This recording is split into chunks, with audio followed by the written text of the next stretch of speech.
Remember that video I made all the way back in February 2021 regarding a curse surrounding the Busch Clash? No? Well, here's a little refresher. Since 2017, the winner of the Busch Clash has been cursed in one way or another. Joey Logano won the Clash in 2017.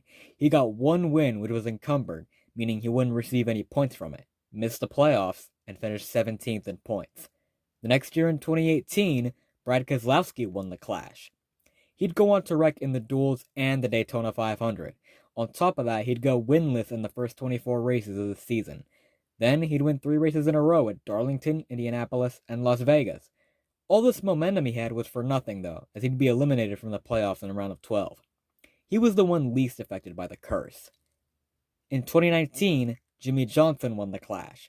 He'd go winless and miss the playoffs that year, but he wasn't the one that was affected the most by the curse. The next winner had it way worse. In 2020, Erik Jones won the Clash. He suffered a worse fate than Johnson. He went winless, missed the playoffs, and lost his ride at Joe Gibbs Racing.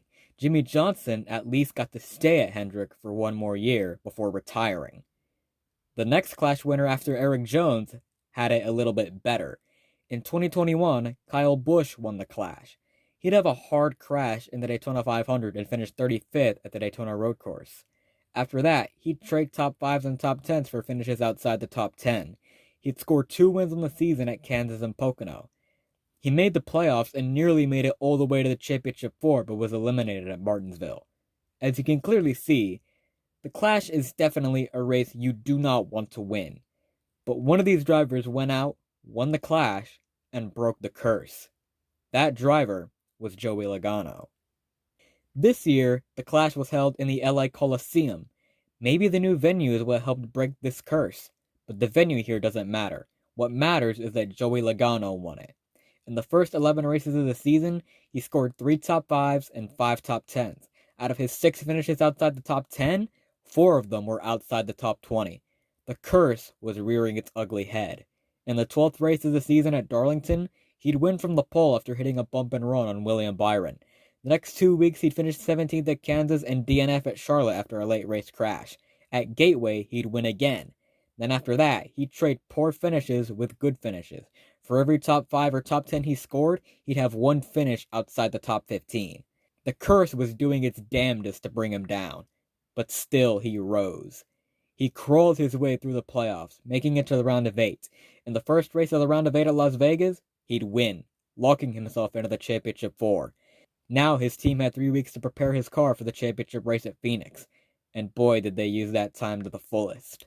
The 32-year-old Joey Logano, he's already built a Hall of Fame career. Today he etches his name in stone as one of the few to capture multiple championships. Logano is a 2-time NASCAR Cup Series champion.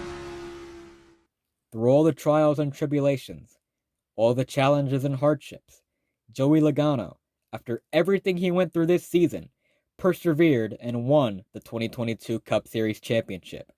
The Clash curse has been broken.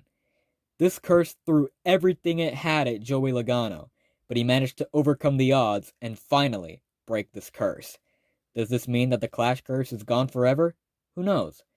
But hopefully Joey Logano has put an end to it once and for all. What do you think?